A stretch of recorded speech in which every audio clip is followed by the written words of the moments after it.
Bueno, antes que nada, siempre debo de agradecer a mis amigos del Poder Judicial del Estado de México, al magistrado Luis Gerardo de la Peña, y desde luego nuestro presidente del Tribunal Superior de Justicia, y a todos ustedes que colaboran para que esto sea posible. Les agradezco muchísimo. El día de hoy me toca platicarles sobre un tema fundamental, uno de los temas más importantes que tienen que ver con la justicia laboral. Que curiosamente me tocó porque yo estaba pidiendo exponer, que me va a tocar exponerles la parte de ejecución de las sentencias, y me dijeron, bueno, pues si vas a exponer sobre la ejecución de las sentencias, pues éntrale también a las resoluciones. Y yo presto y listo, les dije, claro que le entro, no sabía en qué me estaba metiendo. Estaba comentando un poquito antes de comenzar la transmisión que en esos procesos de enseñanza-aprendizaje, siempre el que enseña es el mayor beneficiario, porque sigue aprendiendo. Les tengo que confesar que les voy a enseñar o les voy a tratar de mostrar un tema muy importante que son las resoluciones laborales, entre ellas la sentencia, tomando en consideración que yo nunca en mi vida he sido juzgado. Siempre he estado del otro lado del sistema, siempre he sido litigante, eh, tanto en materia laboral como en materia de amparo, y de esta forma, pues para mí esta clase, esta exposición ha sido todo un reto. Entonces, comienzo de acuerdo al temario que me pidieron que desarrollara, que además es un tema que tengo que desarrollar de acuerdo como me he solicitado. Les voy a poner en pantalla una exposición que preparé para ustedes para el día de hoy. Eh, Dentro de el curso ya saben ustedes que es formación para aspirantes al cargo de juez, secretario judicial, ejecutor y notificador en materia laboral. Y un segundito, no está cambiando esto. Hace un momentito hicimos una prueba y ya funcionó perfecto.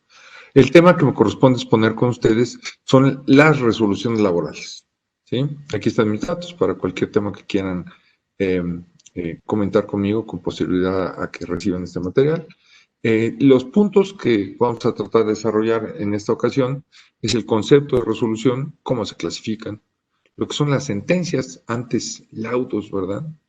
Los requisitos de forma y fondo de las resoluciones, el tema tan importante que es la congruencia, las bases de la condena, este recurso que está dentro de la Ley Federal del Trabajo, que es la declaración de las sentencias. Vamos a ver también los remedios procesales y vamos a ver este nuevo recurso de reconsideración que estableció la Ley Federal del Trabajo ahora el 1 de mayo de 2019. Nos metemos de lleno a este. ¿Cuál es el concepto cuando hablamos de resolución? Es la forma como el juez se comunica con las partes.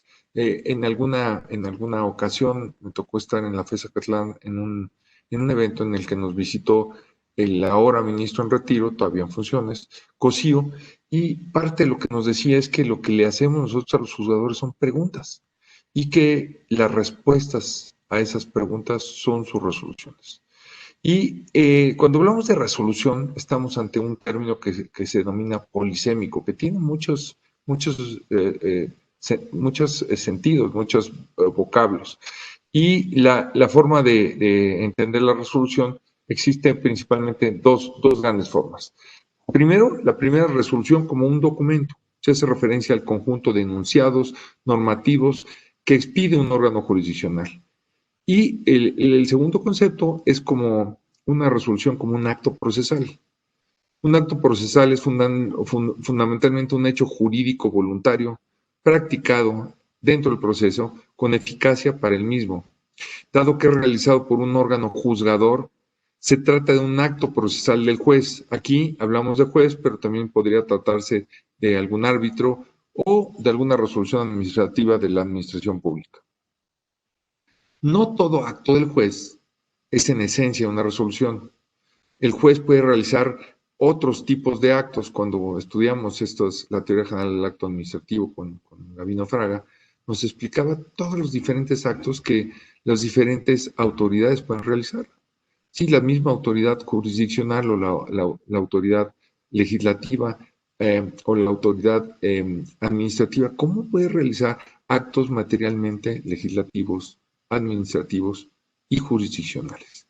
Y entonces, de alguna forma, cuando se llama la atención al personal dentro de la institución jurisdiccional, cuando emite un oficio, cuando hace una comunicación con otros jueces, autoridades públicas o privadas, o cuando libra exhortos, en realidad no está realizando actos jurisdiccionales, sino son de otra naturaleza. Los actos del juez en sí son resoluciones y pueden contener o no una decisión. Esto es muy importante porque cuando entremos al estudio en la parte correspondiente de lo que es la posibilidad de que se revoquen o no los acuerdos en materia laboral, vamos a ver que hay un medio de solución que es la regularización, que se contrapone, en cierta forma, con la imposibilidad de revocar las resoluciones en materia laboral.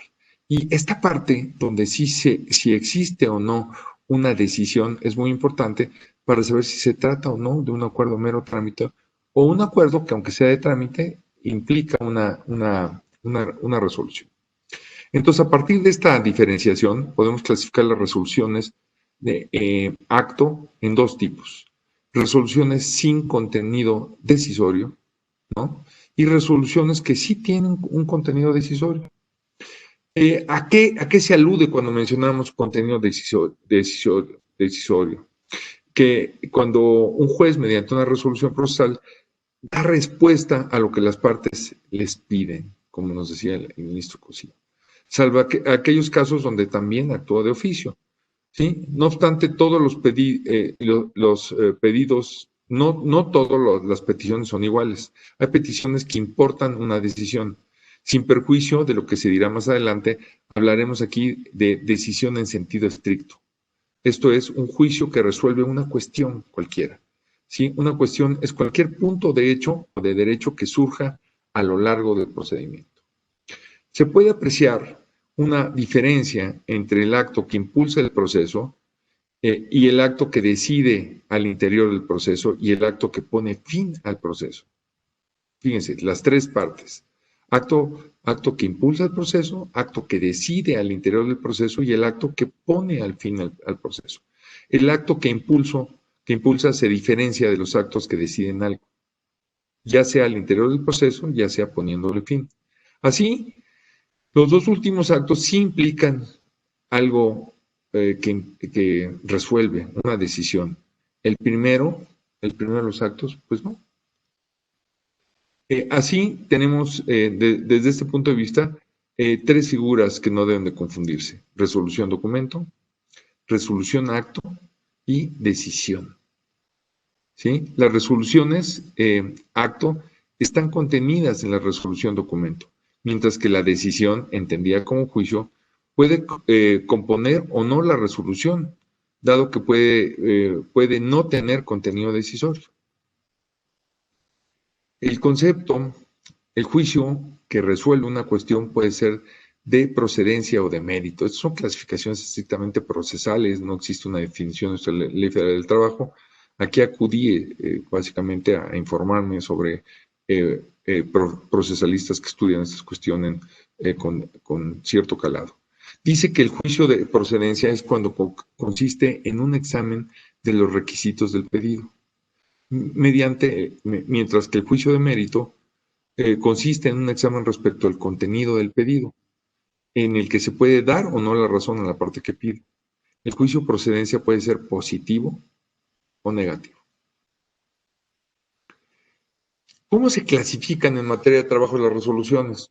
Tradicionalmente, igual que antes en la Ley Federal del Trabajo, previa a la reforma que nos va a tocar aplicar, en el artículo 837 de la Ley Federal del Trabajo, las resoluciones de los tribunales laborales se clasifican en acuerdos, autos incidentales y sentencias. Si se refieren a simple determinaciones de trámite, vamos a estar frente a un acuerdo. Si son autos que resuelven cuestiones dentro o fuera de juicio en un incidente, se llaman incidentales o interlocutores. y al fin, cuando resuelven el fondo del asunto, se llaman sentencias. Aquí está esta misma clasificación. Si se trata de una simple determinación de trámite o decisión de cualquier cuestión del negocio, se conoce como acuerdo. Déjenme decirles que hay acuerdos que son o no regularizables y hay acuerdos que no son regularizables. Y estos acuerdos simples pueden tener o no una decisión. Cuando hay una decisión, en mi opinión personal, es que no son regularizables. Partiendo de que en nuestro sistema jurídico laboral no existe ninguna disposición que establezca qué es cosa juzgada o cuándo se alcanza la cosa juzgada. Es una resolución interlocutoria incidental cuando se trata de resolver una cuestión incidental. La resolución o proveído de que se trata de una autoincidencial o resolución interlocutoria. En algunos tribunales laborales les llegaron a denominar laudos interlocutorios o resoluciones interlocutorias. Cuando se trata de resolver el fondo de la cuestión, se denomina sentencia. Uno de los grandes cambios a partir de la reforma constitucional del 2017 y de la nueva Ley Federal del Trabajo, o la reforma a la Ley Federal del Trabajo del 1 de mayo del año pasado, es que ya no se habló de laudos, sino se habló de sentencias. ¿Sí? Es curioso porque dentro de este tema, en un inicio, en la parte histórica de estas resoluciones, los laudos no eran considerados como un acto jurisdiccional.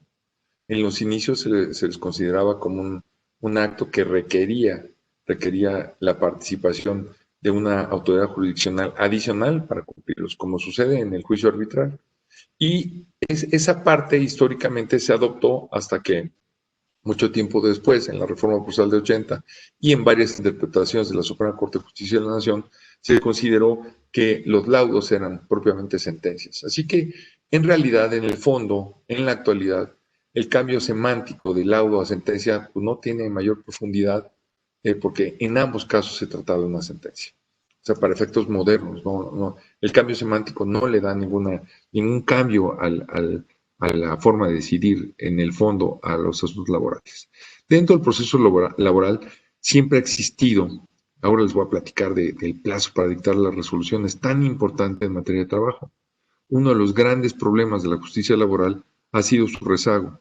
Y ese rezago tiene un origen múltiple o polivalente, falta de presupuesto, más asuntos de los que puede tramitar o que puede dar solución un tribunal, falta de personal suficiente, de instalaciones suficientes y de alguna forma, pues de algo que se va a tratar de solucionar en el nuevo procedimiento, que sí se pueda realizar una conciliación previa de estos juicios, es una parte importante que antes el procedimiento, aunque estaba diseñado en la forma fáctica o práctica, pues básicamente no se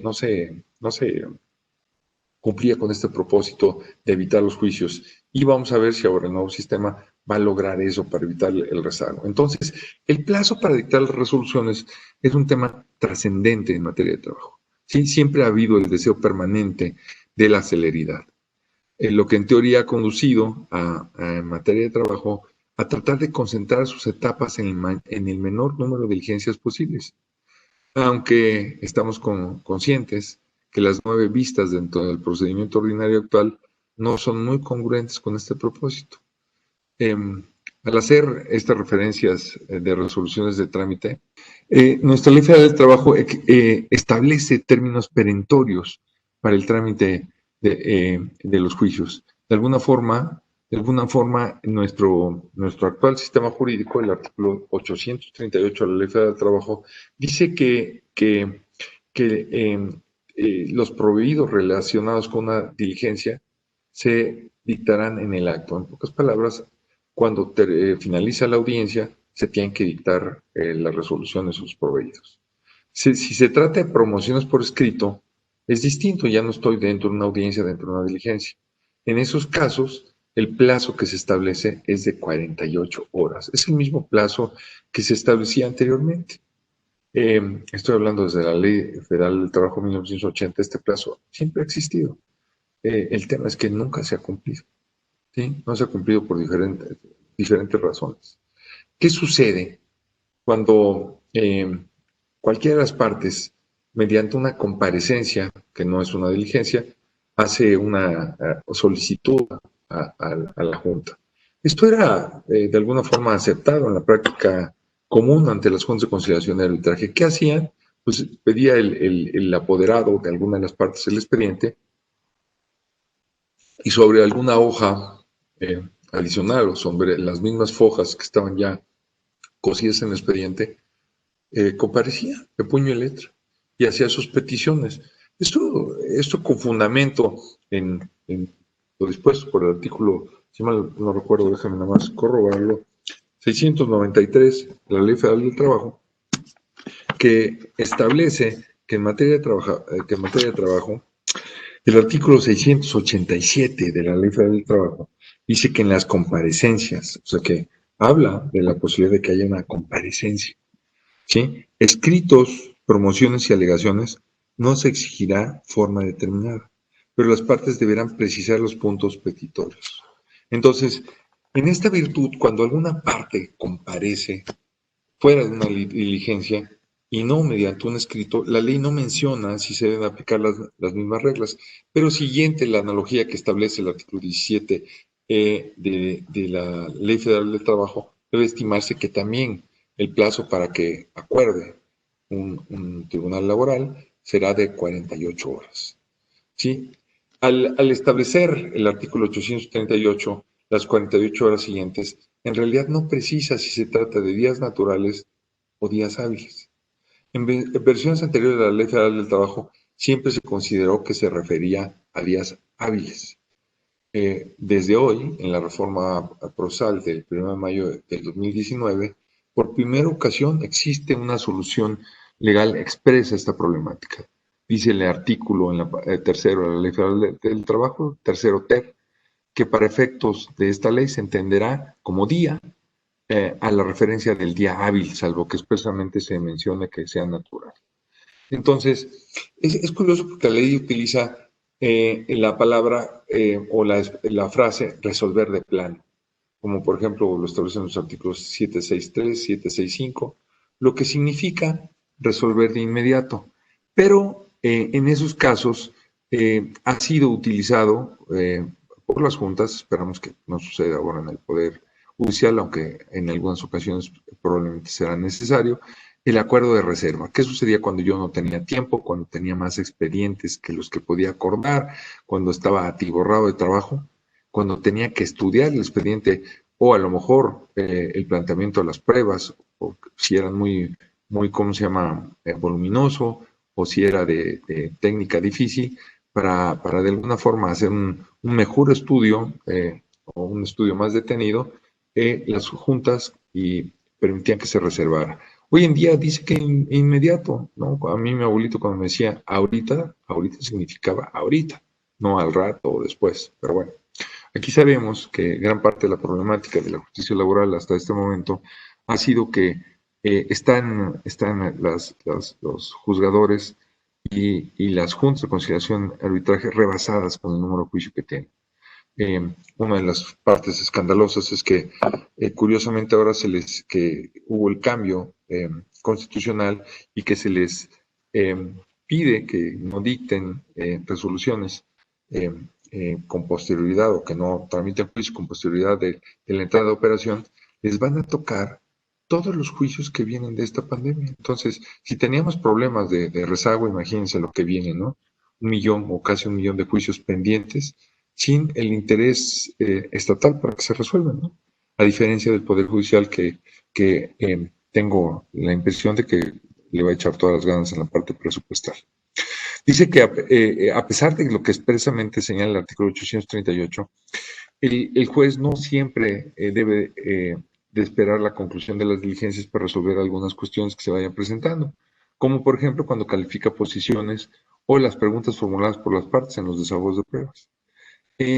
Aquí, parte de mi exposición la voy a dedicar a explicarles cuál fue la parte histórica de este rezago y sus consecuencias. La historia y el presente en las juntas de conciliación y arbitraje, para que siempre lo tengamos en mente y dentro de lo posible no incurramos en ese tipo de rezago o en ese tipo de actitud de no resolver los juicios, porque provoca una reacción de las partes que conduce a impugnar esta inactividad y que lo único que crea es más trabajo. Aunque les decía que la ley no autoriza hacerlo de manera expresa, en la práctica, en las juntas de conciliación y arbitraje y en los tribunales de conciliación burocráticos locales y federales, sigue la costumbre de reservar ciertos asuntos que se tienen que abordar con motivo de una diligencia. En esos casos también se dicta un proveído que no resuelve, fíjense que no es decisorio, sino lo que hace es suspender la resolución y, a diferencia de lo que sucede en otros procedimientos, no se fija fecha hasta que el juzgador no haga el debido estudio de las constancias. Aquí es curioso porque de repente pasan meses, y estoy hablando meses, muchos meses, y a veces hasta años, para que se dicten estas resoluciones. ¿Qué sucedió?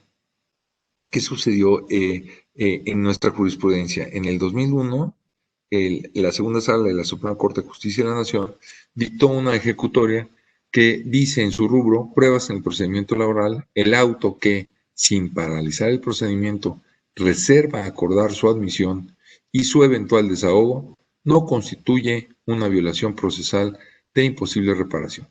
Y por tanto, es improcedente el amparo. En pocas palabras, este tema de la reserva, aparentemente la reserva desde la perspectiva inicial en el 2001 de la Suprema Corte no constituía un acto que lastimara. Ustedes saben que el amparo indirecto procede en contra de toda clase de actos del Estado, actos legislativos, actos jurisdiccionales, actos administrativos. Y en los actos jurisdiccionales procede el amparo indirecto antes del juicio, durante el juicio y después del juicio. Pero durante el juicio solamente procede excepcionalmente porque está encargado al juicio de amparo directo el resolver estas violaciones procesales durante el procedimiento, siempre y cuando trasciendan al fondo y lastimen las defensas del quejoso. Entonces, ¿qué sucedió? Bueno, lo primero que sucedió es que se empezaron a promover amparos en contra de esas omisiones de las autoridades de acordar o cuando se reclamaba una fecha lejana. Nosotros tenemos la experiencia alguna vez que litigamos muchos años en la Junta Local de Cuernavaca, en la que de repente nos señalaron una audiencia con un año de distancia. Con un año de distancia, y ¿qué es lo que podíamos hacer? Pues acudir al juicio de amparo.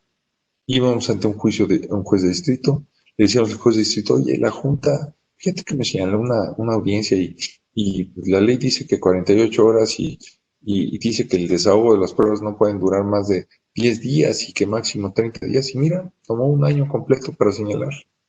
Y nos concedían el amparo. ¿Para qué efectos? Para que se señalara una fecha anterior.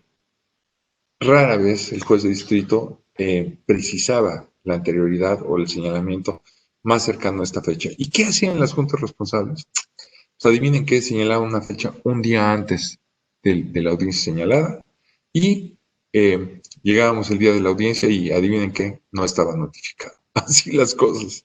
Entonces, por ahí alguien muy estudioso, muy profundo, encontró esta teoría de los actos futuros inminentes. ¿Sí? ¿Cómo se clasifican los diferentes actos reclamados dentro del juicio de amparo y desde una perspectiva teórica? Y encontraron que había dos tipos de actos futuros, unos que no eran inminentes, pero otros que sí eran inminentes. Esta tesis de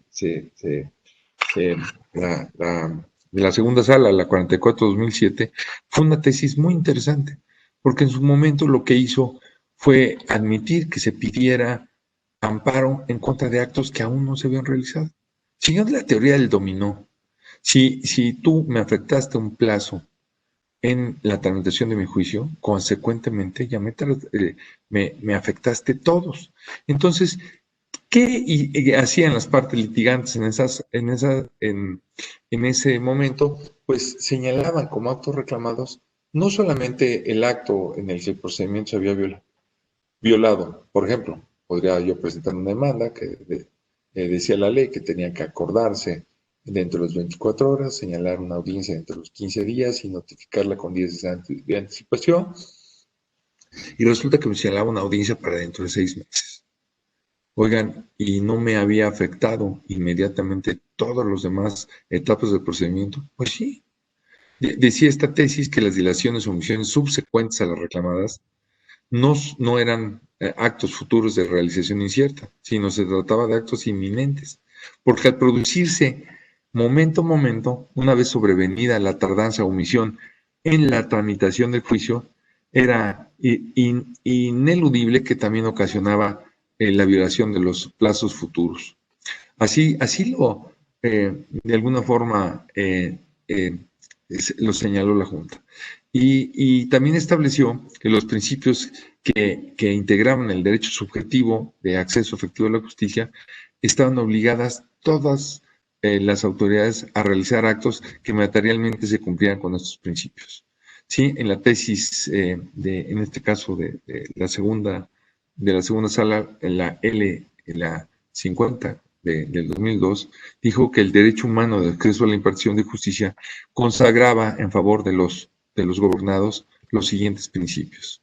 El de justicia pronta, que se traducía en la obligación de las autoridades encargadas en su portación de resolver las controversias entre ellas planteadas dentro de los términos y plazos que para tal efecto se habían fijado.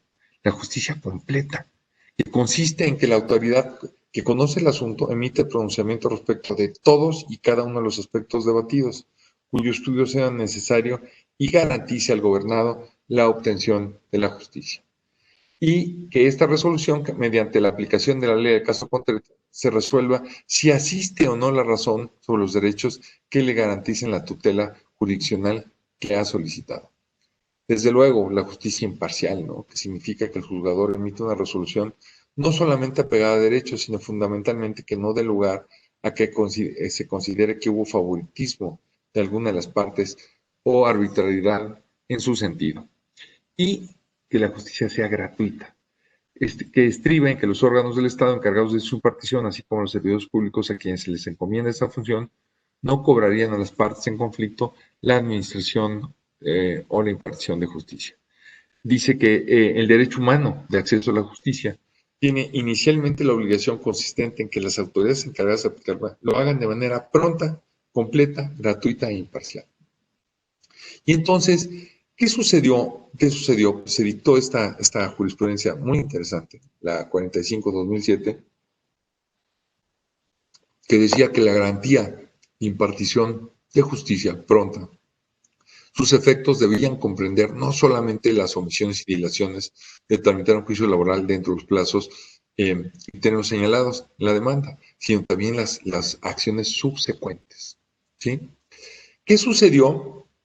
Pues adivinen qué. Nosotros como litigantes, cuando íbamos a revisar al Palacio de Justicia Federal nuestros amparos indirectos, de repente nos decían, oiga, ¿y está publicado o no en la lista? Ah, no, pues déjeme checarla.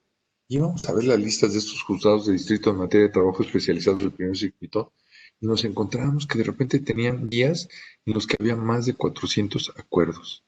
Y gran parte de estos acuerdos tenían que ver con amparos indirectos promovidos por las partes para reclamar la omisión del dictado de acuerdos por parte de la Junta o la distancia del señalamiento de alguna de estas audiencias, que en el que no se dictaran los laudos en los tiempos apropiados.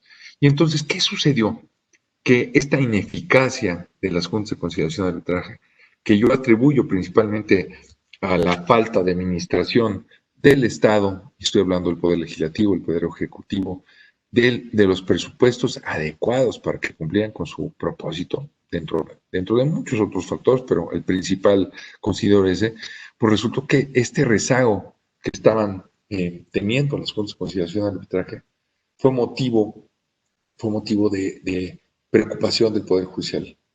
Se les pasó, si se fijan, esta primera tesis de la que hablábamos hace un momentito, es del 2007, la 45-2007.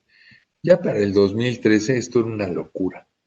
El Poder Judicial Federal era víctima del rezago de las juntas de conciliación arbitraria, con una cantidad monstruosa de amparos. Entonces, les platico en orden cronológico cómo hubo una regresión del Poder Judicial. que se justifica por la incapacidad del Poder Judicial de reparar esta falta de eficacia de las Juntas de Conciliación y Arbitraje para que impartieran en tiempo sus resoluciones. Y que por otro lado pues, se veían víctimas de esa incapacidad y que de alguna forma pues tenían que encontrar una solución porque ellos no iban a ser, y hablo del Poder Judicial Federal, pues no iban a ser víctimas de esta incapacidad y al mismo tiempo no iban a tener que pagar los platos rotos por esa circunstancia. Entonces se dictó esta tesis que es la 105 del 2003 en un recurso de inconformidad. Fíjense qué curioso, no fue en un amparo común y corriente, sino en un recurso de inconformidad. Y en esencia, ¿qué nos dijo? Que el cumplimiento de las sentencias de amparo, los alcances por los que se otorgue la protección constitucional deben de delimitarse en función al acto reclamado y en consideración de la etapa procesal en que se sitúa dentro del procedimiento laboral. Y entonces abandonaron la tesis que hablaba de los actos futuros inminentes. Lo que le dijeron al juzgador laboral es que de ahora en adelante, y a las partes que reclamaban esto, el amparo únicamente iba a ubicar la violación procesal. Abandonaron esta tesis tan interesante. Yo me acuerdo que leí la ejecutoria completa de esta tesis y que hablaba que la justicia tardía era una justicia incompleta y por lo mismo una injusticia. Se les olvidó esa parte en el 2013 y dijeron, pues aquí, como es un problema que no podemos resolver y que lo único que nos está provocando es un rezago propio, vamos a cambiar de opinión. Entonces, ¿qué es lo que vino? Vino una segunda tesis. ¿Qué sucedió con las partes? Aquí era un fenómeno curioso, ¿no? Porque quienes pertenecemos o pertenecíamos al sistema distinto al de impartición de justicia, veíamos esta ineficacia como inicialmente una culpa de las juntas de conciliación de arbitraje y su personal. Sin darnos muchos, yo siempre estuve consciente de eso, cuenta que pues no era culpa de los impartidores de justicia en las juntas, sino era culpa del sistema que estaba diseñado para que no resolvieran. No era un tema de interés de la política del Estado, de la política de la administrativa, del Ejecutivo, del cual dependían las juntas, que tuvieran recursos suficientes. Y entonces viene una segunda tesis todavía más ruda que la anterior. Para que yo pudiera promover un amparo indirecto, tenía que haber una dilación del procedimiento, una abierta dilación del procedimiento o una paralización total del procedimiento. Es decir, no bastaba que hubiera un retraso por parte de la autoridad, sino que jurisdiccional, sino tenía que haber una abierta dilación o una paralización total. Es curioso porque ninguna de las resoluciones explicaba en qué consistían estos actos de abiertos de dilación o una paralización total. Simplemente los amparos que se promovían en ese sentido decían son improcedentes. Desde luego, había algunas excepciones, ¿no? Cuando se trataba de accionantes que tenían una calidad especial que los hacía vulnerables, como los adultos mayores, como mujeres embarazadas, como algunos otros temas en los que sí se permitía esta clase de instancias, ¿no? ¿Qué sucedió? Que en esta tesis de la 48 del 2016 se dijo que el amparo indirecto, por regla general, era notoriamente improcedente si era interpuesto por alguna de las partes en el juicio natural en contra de la omisión de la autoridad jurisdiccional de acordar promociones o proseguir en tiempo con el juicio, al tratarse de una violación intraprocesal. ¿Y qué es lo que de alguna forma nos dijeron o qué debemos entender por abierta dilación del procedimiento o su paralización? Pues nos lo dice esta tesis, esta revisión 23 del 2018. Dice que abierta dilación del procedimiento o paralización total del procedimiento considerando el derecho fundamental al plazo razonable. Es curioso, ¿no? Cómo se justificaba que no procedía el amparo para que ellos no tuvieran el rezago, ¿no? Y este plazo razonable como parte del debido proceso que debe entenderse como aquel retardo que muestra que el camino procesal sea prolongado en forma que su desarrollo sea superior al normal que debe llevarse en todo proceso jurisdiccional. Ya sabíamos que si tenían 2 días, pues había que establecer lo que era un plazo razonable. Y ¿Cómo se podía medir esta razonabilidad del plazo en el que se debe desarrollar un juicio? Algunos criterios del Poder Judicial Federal que establecieron que debería tomarse en cuenta, uno, la complejidad del asunto, ya sea técnica, jurídica o material. La actividad procesal del interesado, esto es que los actos que haya desplegado para darle seguimiento, si con ello dificultaba, obstaculizaba o impedía su pronta respuesta. Y finalmente, finalmente, la conducta de las autoridades jurisdiccionales. Es decir, los actos que la propia autoridad había llevado a cabo para agilizar la pronta respuesta a su petición, así como sus cargas de trabajo. Esto es muy importante porque en algunos medios, si no se rendía el informe justificado, o si no se mandaba el amparo directo, o si no se resolvía la queja en tiempo, había unas multas terribles que tenían que pagar esos servidores públicos que estaban con una cantidad de trabajo que surtía el principio que nadie está obligado al imposible. También se debería considerar la afectación generada en la situación jurídica de la persona involucrada en el proceso. Y finalmente, el análisis global del procedimiento, que consistía en el conjunto de actos a su trámite, que implicaba analizar el caso sometido al litigio de acuerdo a las particularidades que representa para poder establecer si había un transcurso excesivo o no, o de alguna forma si ese retraso estaba justificado. También dicen los criterios para definir lo que es un plazo razonable, que en la resolución de los asuntos en el que se reclama una dilación procesal debe atenderse al caso particular, conforme a los criterios de normatividad, razonabilidad, proporcionalidad y necesidad, para determinar si se ha incurrido en una dilación o retardo injustificado. ¿Sí? Aquí ya, a pesar de que es un derecho humano y que no debe tener excepción, el acceso efectivo a la justicia, se establece que puede haber demoras. Y dice que una demora prolongada, sin justificación, puede por sí misma traducirse en una violación a los derechos fundamentales contenidos en el artículo 17 constitucional. ¿Qué nos dijo esta tesis posterior? Oigan, esta tesis es relativamente reciente, es la 33 del 2019.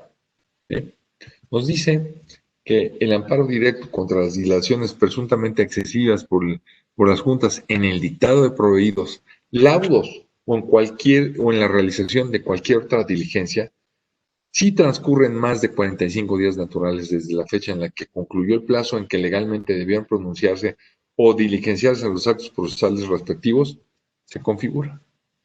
Entonces, ¿qué dice nuestro artículo 839? Volviendo a la resolución anterior, hoy en día, el último criterio de las juntas, con algunas excepciones, y digo algunas excepciones en los casos concretos de legislaciones estatales que tienen que ver con el trabajo, que establecen otros términos que la Ley Federal del Trabajo. Si yo hago una promoción, si yo hago una comparecencia, de acuerdo a este criterio, los tribunales laborales, las juntas, tienen 45 días para dictar el acuerdo. Si yo promuevo un amparo antes de estos 45 días naturales, escúchenme, naturales, no días hábiles, si yo lo promuevo, inmediatamente el juez me desecha la demanda por notoriamente improcedente porque no han transcurrido estos días. En el fondo, lo que ocasionó este proceso es que se retardaran aún más los procedimientos. Dice el artículo, hablando de la forma de las resoluciones, a mí me llamó mucho la atención este artículo, dice el artículo 839, que las resoluciones que así lo ameriten, habrá resoluciones que ameriten no estar firmadas, se referirá a las resoluciones orales que quedan videograbadas en un disco, porque nuestro artículo 16 constitucional habla que los actos de molestia deben de ser fundados y motivados y firmados por autoridad competente. Entonces, aquí es un tema que pues, no se ha impugnado, porque además todavía ni siquiera está vigente la ley, pero dice que las resoluciones que así lo ameriten, como que dando la posibilidad de que haya resoluciones que no tengan firma. Dice que estas resoluciones de los tribunales deberán ser firmadas por el juez o por el secretario instructor. Hoy en día ya no tenemos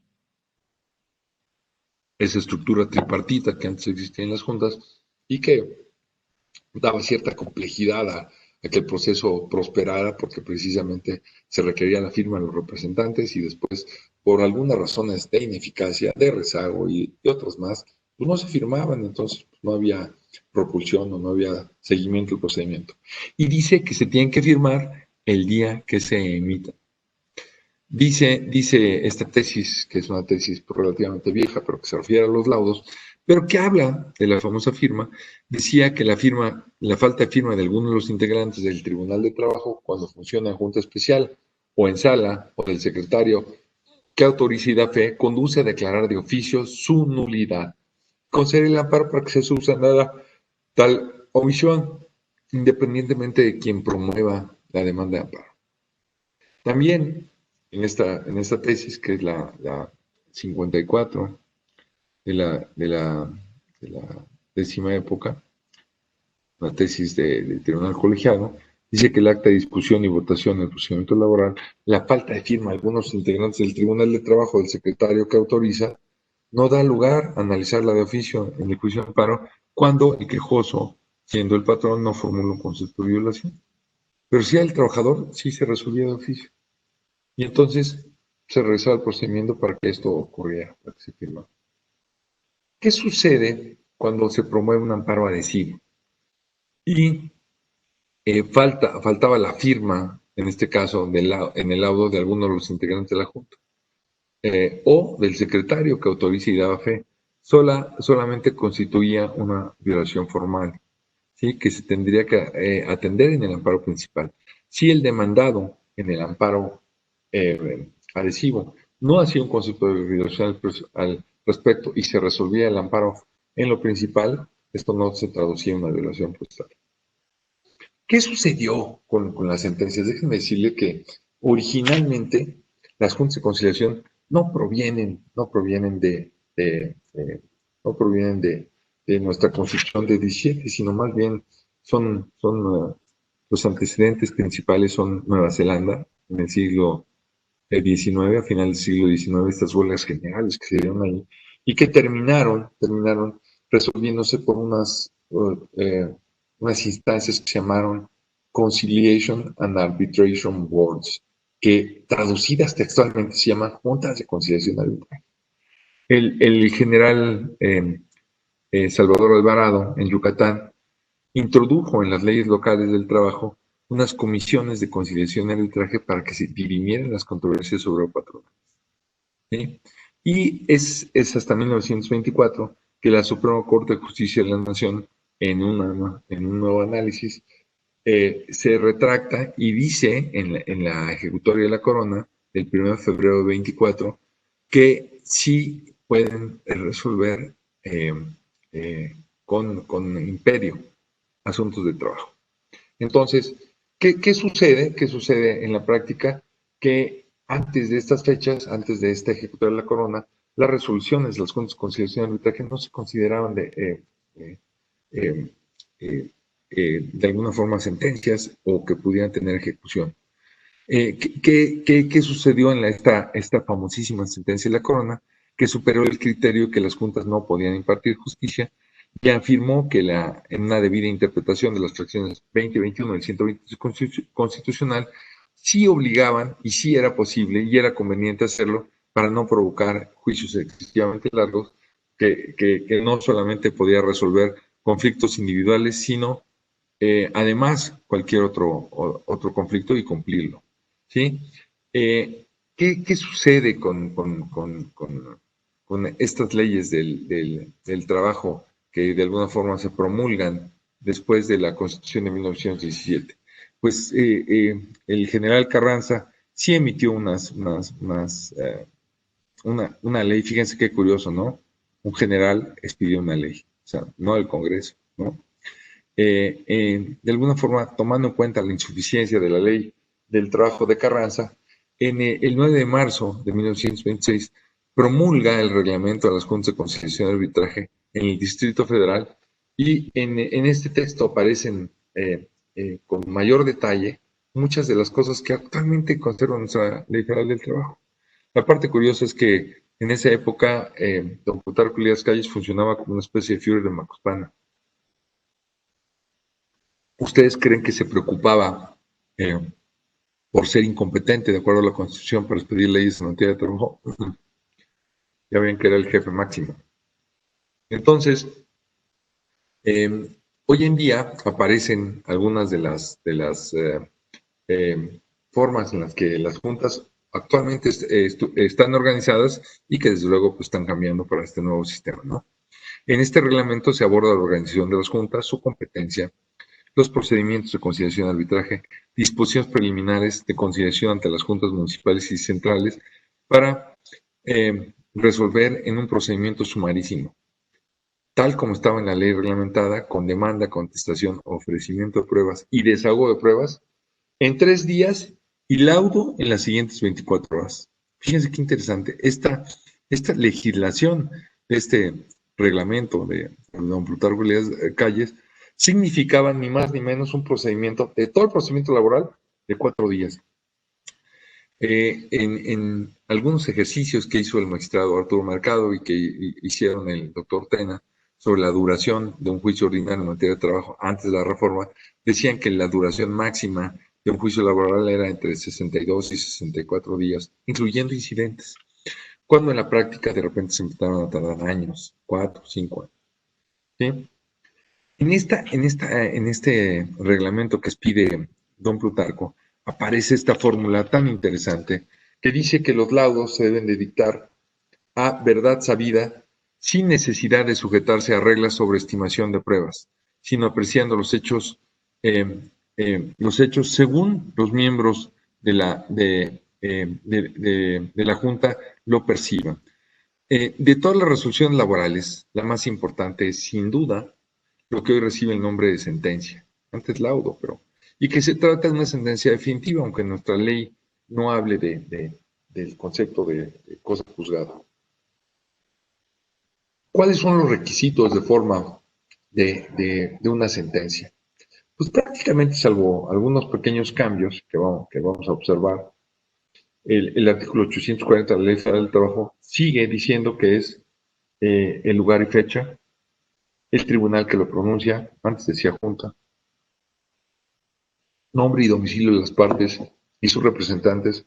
Esta parte es importante porque cuando los trabajadores o los patrones se van al amparo y piden la ejecución de la parte que sí se les concedió, o el demandado que se va al amparo, es curioso porque en este procedimiento se debe dejar las constancias necesarias porque se envía el expediente completo para que se pueda realizar la ejecución. Entonces, el nombre y domicilio de las partes y sus representantes es muy importante. También dice que la sentencia debe contener el extracto de la demanda, de su contestación, de la réplica y contrarréplica, que ustedes saben que jurisprudencialmente nuestro Poder Judicial Federal ha establecido que forman parte de la litis. Y en su caso dice de la reconvención y contestación a la misma, que deberá contener con claridad y concisión las peticiones de las partes y los hechos controvertidos.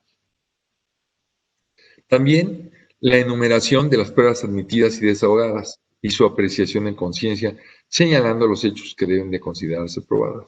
Aquí una de las recomendaciones más sencillas es hacer un inventario antes de resolver. ¿Qué pruebas ofreció la parte actora? Segundo, ¿qué pruebas ofreció la parte demandada? Tercero, ¿qué pruebas ofrecieron la parte actora y la parte demandada con relación a las pruebas de su contraparte? ¿No? ¿Qué podría ser, no sé, un peritaje o cualquier otra prueba que venga de una objeción o una reclamación que no constituya un hecho, que no constituya un hecho superveniente? De alguna forma, con este inventario de las pruebas que fueron ofrecidas, tengo luego que tachar aquellas que fueron desechadas o no admitidas y quedarme con una lista de las pruebas que sí fueron admitidas. Y de esas pruebas que fueron admitidas tengo que localizar, tengo que ubicar en qué parte de los autos fueron desahogadas. Con ese inventario yo ya puedo entrar a su apreciación de conciencia.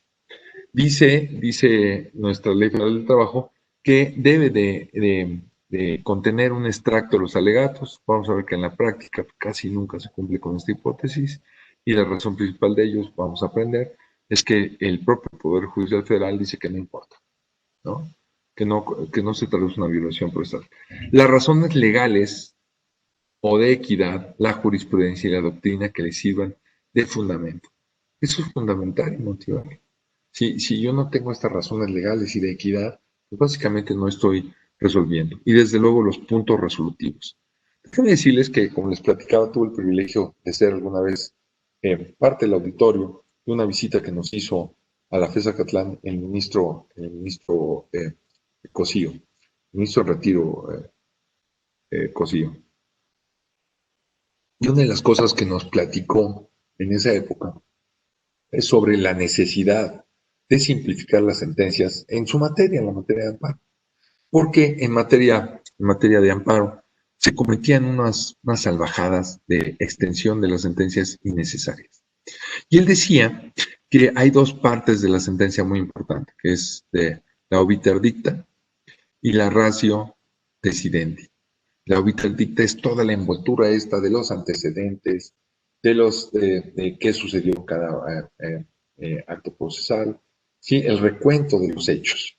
Y la ratio decidendi era la valoración, el raciocinio que hace el juez para resolver la controversia. Y criticaba que en nuestro sistema jurídico las sentencias de amparo se volvieran unas monstruosidades de cientos de hojas, mientras que la ratio decidendi de repente abarcaba 2 rengloncitos, 3 rengloncitos de la sentencia.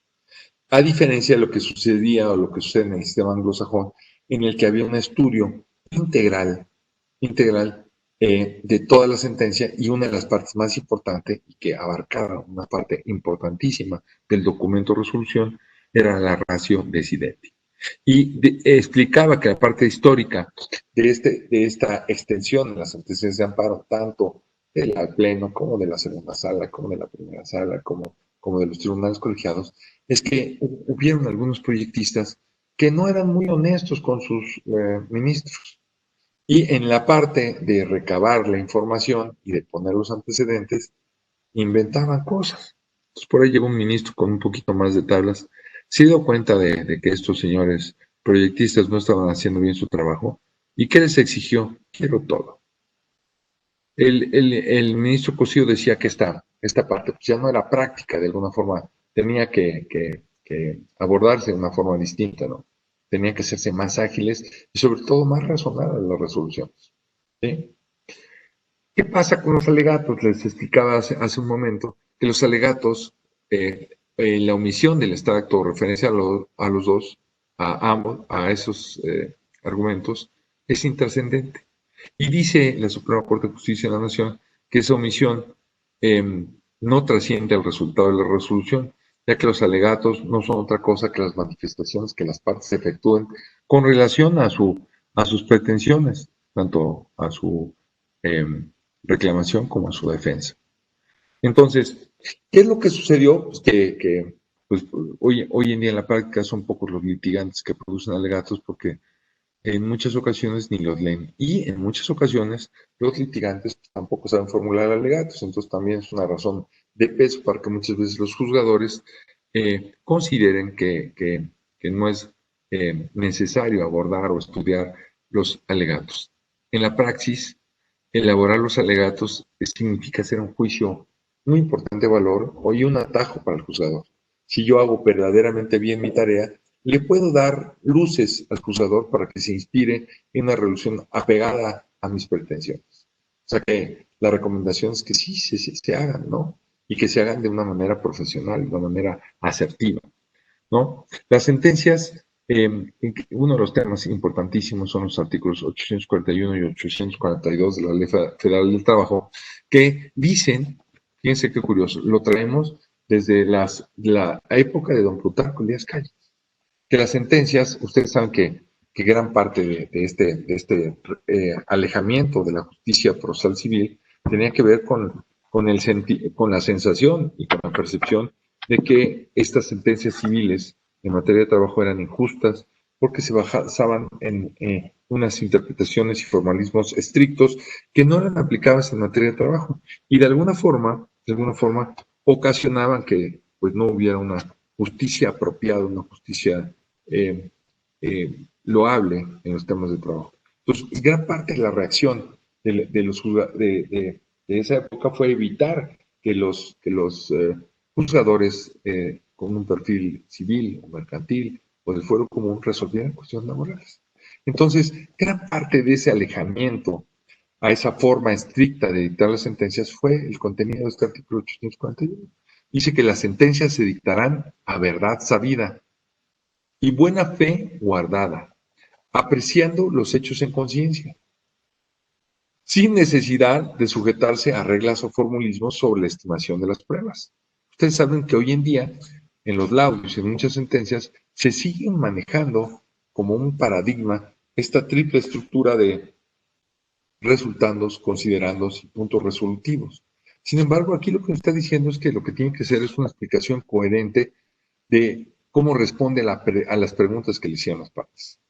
Ahora, dice el artículo 841 que los tribunales estarán obligados a estudiar pormenorizadamente las rendidas y haciendo un valor de los mismos. Este es el famosísimo principio de exhaustividad. Asimismo, dice que expresarán los motivos y fundamentos legales en que se apoyan. Esto es en virtud de una reforma que ocurrió en 1980, ¿sí? En el que se introdujo este libro que forma parte del derecho procesal desde 1980 y que de alguna forma, de acuerdo a las interpretaciones del Poder Judicial Federal, obligaba a las juntas y hoy en día obliga a los tribunales de trabajo de acuerdo al artículo 14 constitucional, a fundar y motivar las resoluciones que se dictan. Desde luego, este artículo establece una fórmula que es bastante difícil de interpretar, ¿sí? Dice que queda claro que cualquier resolución debe dictarse a verdad sabida y buena fe guardada. Si es que por ello entendemos que el juzgador debe basarse en su conocimiento sobre los hechos y en un actuar de buena fe. Sin embargo, la obligación de apreciar los hechos en conciencia parecería que permitía a las juntas de conciliación y arbitraje, hoy en día a los juzgados en materia, a los tribunales en materia de trabajo, a dictar sus resoluciones como mejor les parezca, sin importar mucho el color de su conciencia. Por su parte, la Suprema Corte de Justicia de la Nación ha establecido que en realidad no existe esta libre apreciación de pruebas y que inclusive la propia Ley Federal del Trabajo realiza algunas reglas de apreciación, como por ejemplo en el caso de los testigos unimiembres, en el caso de un solo testigo, que se refiere al artículo 820 de la Ley Federal del Trabajo, testigo singular, y que su resultado debe estar motivado en los hechos dilucidados a través del proceso fundado en que la Ley Federal del Trabajo y otras fuentes previstas en su artículo 17. Les cito como un referente a estos principios en la tesis aislada de la Suprema Corte de Justicia de la Nación, que dice: laudo, el artículo 841 de la Ley Federal del Trabajo no viola los principios de legalidad y seguridad jurídica, legislación anterior a la reforma del 30 de noviembre de 2012. Y dice que algunos algunos de los argumentos de esta tesis dice que las juntas de conciliación y arbitraje no son tribunales de derecho, sino de arbitraje, y que la expresión de verdad sabida y buena fe guardada se usa desde hace siglos cuando una causa debe sentenciarse sin atender a las formalidades del derecho. En realidad, estas hipótesis, esta tesis, son falsas porque a pesar de su nombre, las juntas no ejercen o no ejercían funciones arbitrales, sino estrictamente jurisdiccionales, y por lo otro, estaban obligadas a resolver conforme a derecho.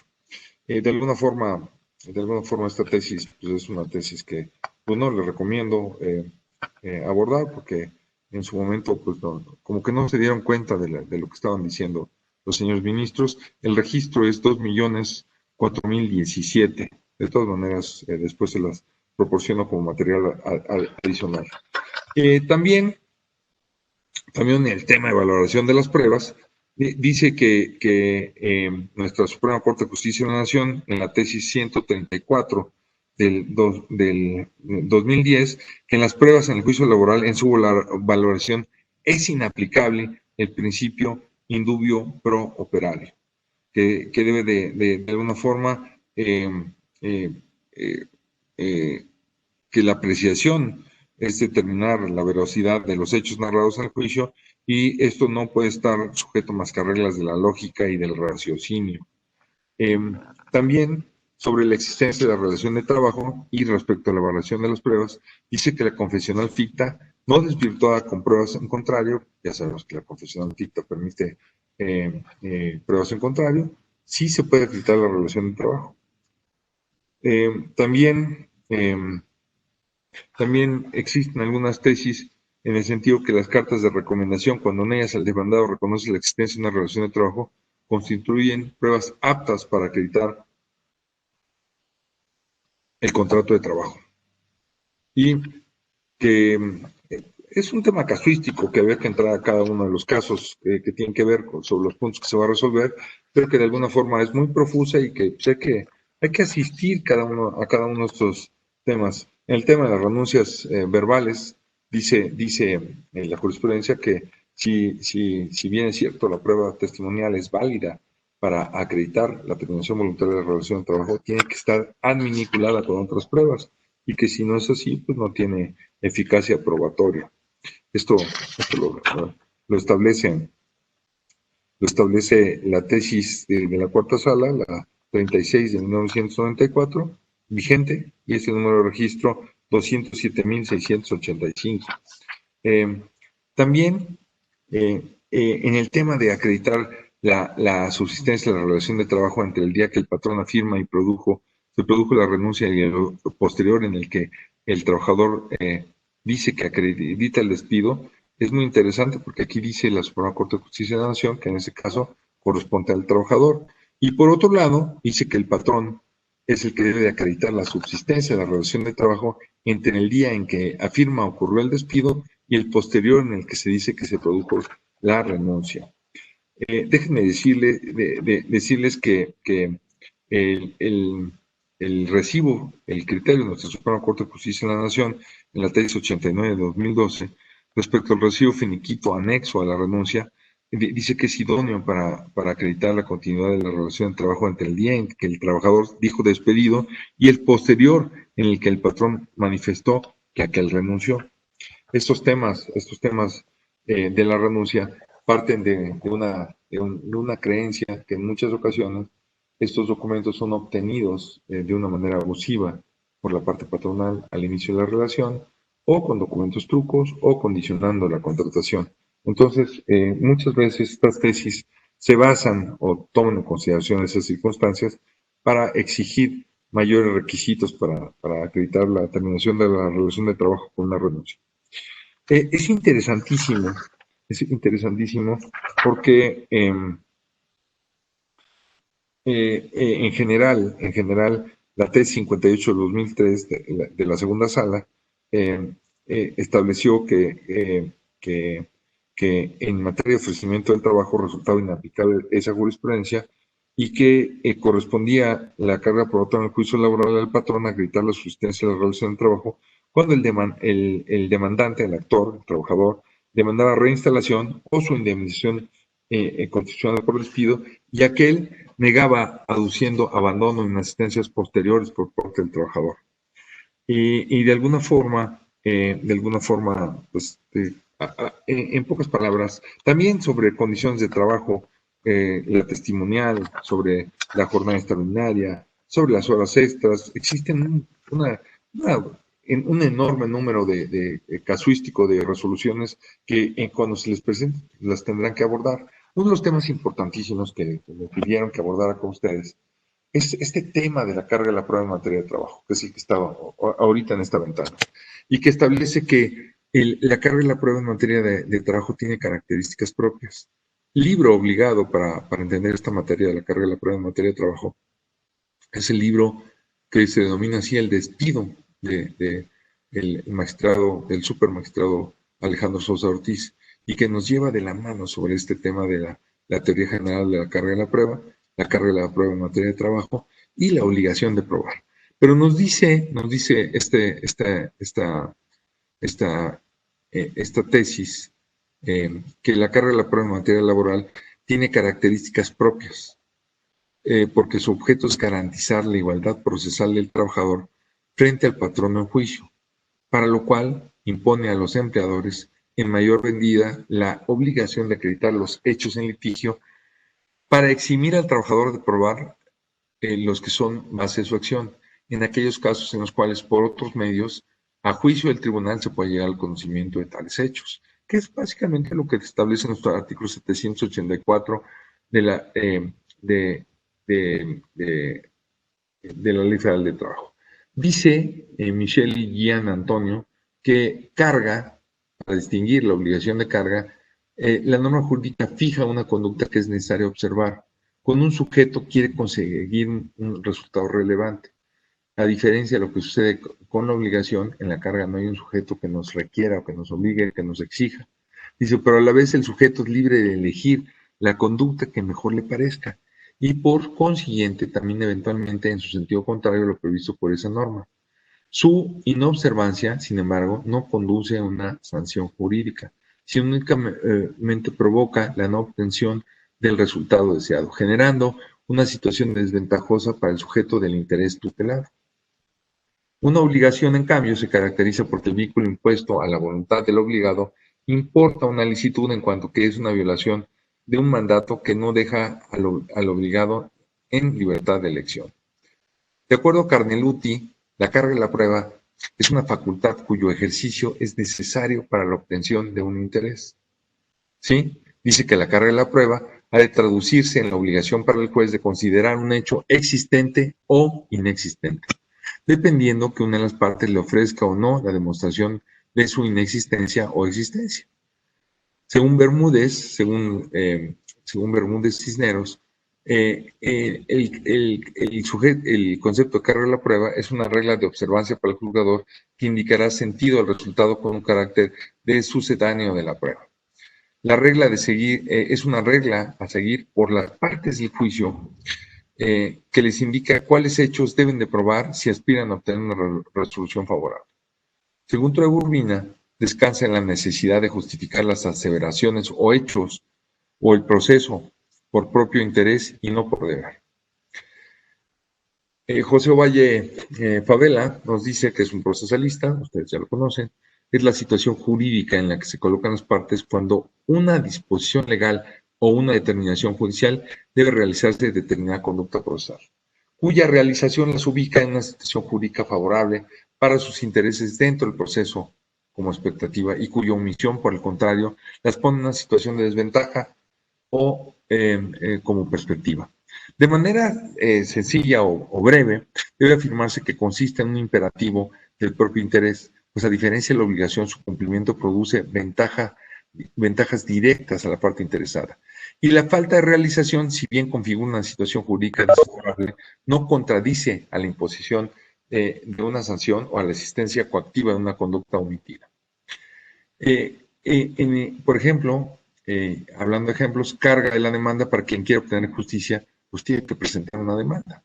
Si la carga de la contraparte será operar la excepción respectiva para impedir que se le condene, y la carga de rendir pruebas idóneas de ambas partes en el fallo que resulte favorable.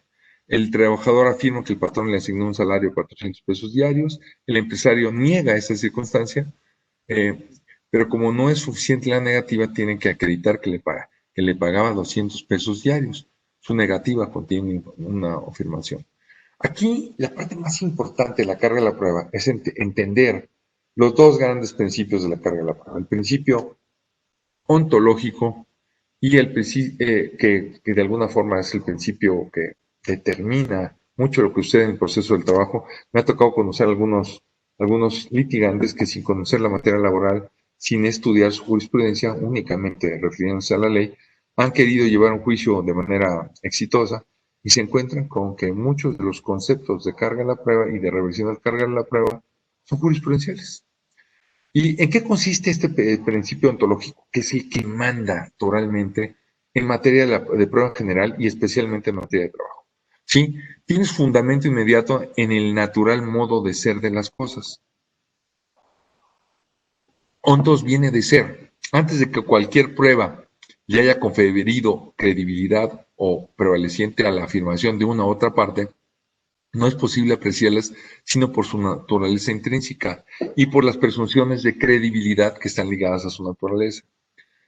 Si una de las afirmaciones resulta más creíble que las otras, es natural que como es necesario imponer la obligación de la carga de la prueba a alguna de las partes, sea impuesta a la que no tiene a su favor la presunción prevalente de credibilidad.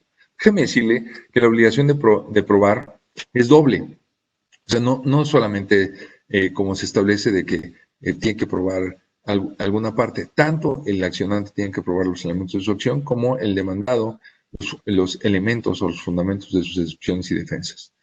Pero ¿qué pasa cuando ninguna de las dos partes acredita o propone alguna prueba? Pues tiene que haber alguna solución porque en materia jurisdiccional no puede haber empates.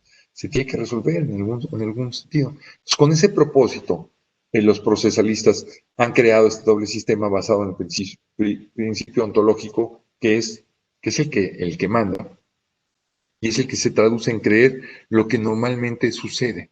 Eso es lo que manda. Y el que tienen que probar es el que es menos creíble su versión. Cuando no existe una definición clara de quién tiene que probar y utilizando el elemento ontológico, porque no está definido qué es lo más creíble, hay que aplicar el principio lógico. Y este principio, hay que decir, el principio lógico siempre se encuentra subordinado al principio ontológico.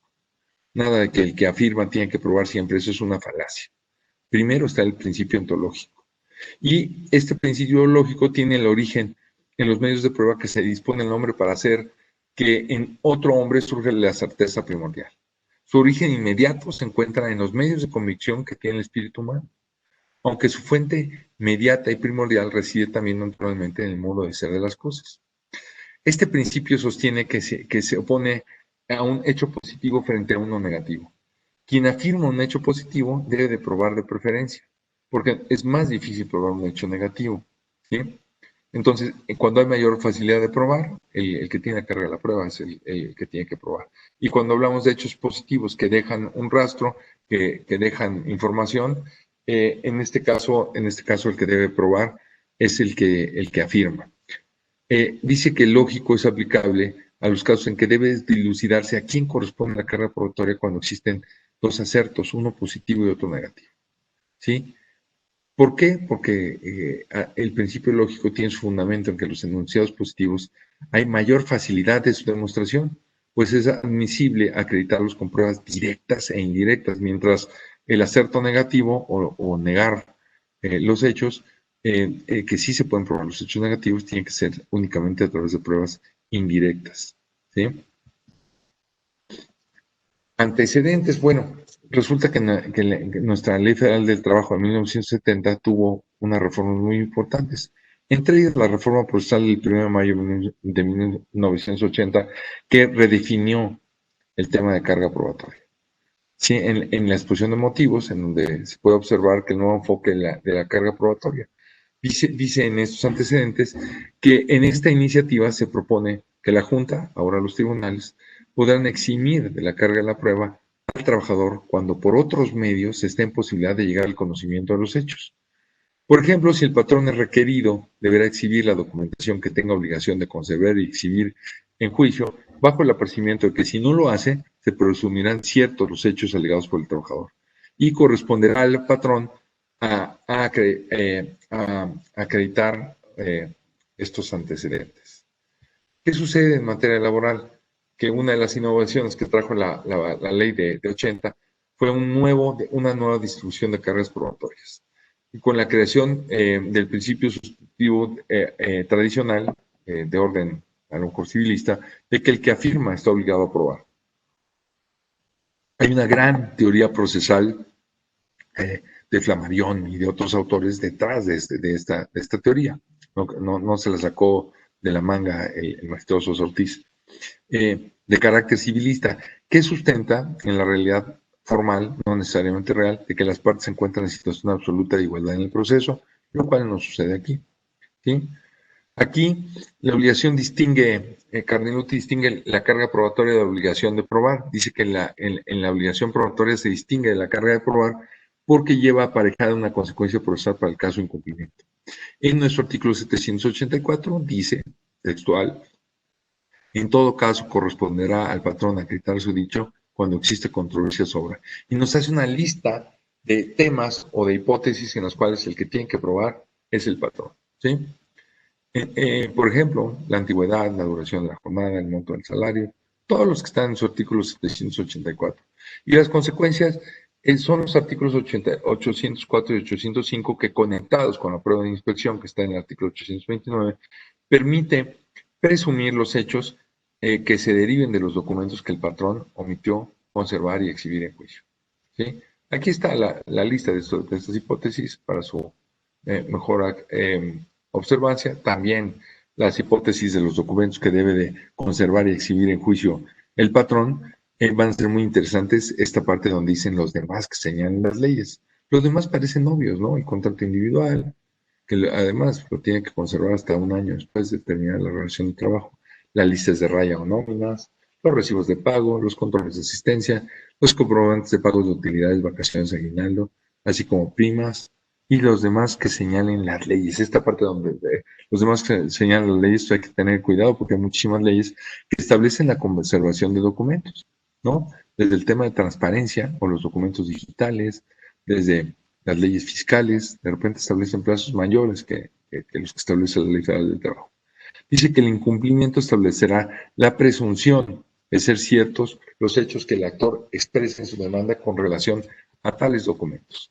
Aquí hay una fotografía de esta parte de una de las partes del libro del magistrado Sosa Ortiz, en el que habla, en el lado izquierdo tenemos una columna que dice el texto del artículo 784 y, por ejemplo, establece dentro de las hipótesis que tienen que ver con los contratos individuales de trabajo, que se tiene que probar la fecha de ingreso, la antigüedad, las causas de rescisión, la terminación de la relación, el propio contenido del contrato de trabajo, el monto y pago del salario.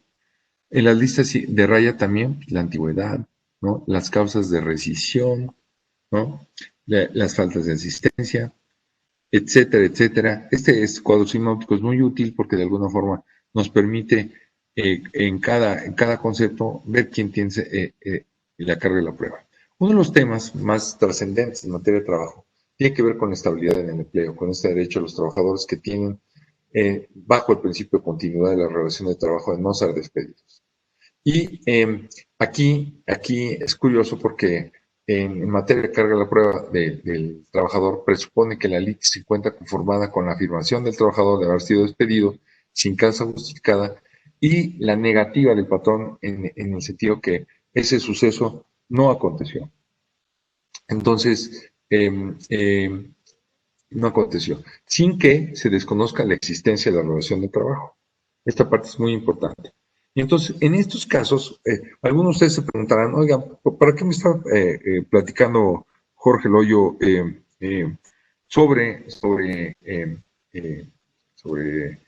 carga de la prueba y revisión de la carga de la prueba? Si ya hay un artículo expreso dentro del 784 que dice que la negativa del patrón del despido y el ofrecimiento de trabajo no produce la revisión de la carga de la prueba. Bueno, sí va a tener efectos y se los voy a platicar más adelante, especialmente cuando se demanda reinstalación, cuando se ofrece el trabajo, cuando se acepta este trabajo o cuando no se acepta, en el que puede haber una nulificación de la acción. Vamos a hablar más adelante. Entonces, ¿en qué consiste esto? Que la ley y la ley y la jurisprudencia, más que la ley, la jurisprudencia le atribuye, bueno, hoy en día sí la ley y la jurisprudencia le atribuye al demandado la carga probatoria y le impone la obligación de probar su negativa y de no probar esta inexistencia del despido o esta circunstancia excepcional en la que no hubo despido, constriñe el juez a tener por verdadera la versión de su contraparte. Sí, históricamente, en la ejecutoria del 18 de marzo de 1935, en el TOCA que se menciona aquí, sostuvo que en los casos de despido correspondía al trabajador probar la existencia de la relación de trabajo y el hecho del despido y al patrono justificar que tuvo para acordar la rescisión de la relación de trabajo. Dicha ejecutoria es anterior a la reforma procesal de 1970. La cuarta sala estableció en diversas ejecutorias que obligar al trabajador que demuestre el hecho del despido es colocarlo en una situación difícil, desequilibrada. Pues ese hecho por regla general ocurre con la ausencia de despidos y entonces obligaría a los trabajadores a probar con testigos falsos. Cuando los patrones niegan el despido, deben de probar que el trabajador abandonó voluntariamente el servicio. Y dice que la doctrina no destruye el principio de que el que afirma está obligado a probar, pues si el trabajador exige el cumplimiento de las obligaciones nacidas de la relación de trabajo, lo único que tienen que comprobar es la existencia del vínculo laboral y que ya no está trabajando. O sea, si un trabajador, el principio de inversión de la carga de la prueba estaba aceptado en materia de riesgos profesionales, y tiene que probarse el patrón. ¿Sí? Entonces, ante la imputación del actor de haber sido despedido de manera injustificada al demandado, si contesta de todas estas formas que les listo aquí, en realidad no es aplicable la teoría de porque no es aplicable no son aplicables las reglas de la reversión de la carga de la prueba. Esta figura procesal de reversión de la carga de la prueba permite desplazar hacia el operario o permitía la referida carga probatoria. En pocas palabras, cuando un trabajador, o de manera más sencilla, cuando un trabajador afirmaba un despido, este hecho se presumía. Y el patrón, cuando negaba este despido y demostraba su buena fe, ofreciendo el trabajo en igual o mejores condiciones y cumpliendo en su caso con la reinstalación y sin denunciar penal al trabajador y realizando una conducta apropiada, cuando negaba el despido y ofrecía el empleo, el que tenía que probarse el trabajador. Hoy en día pues, ya no tenemos eso, ¿no?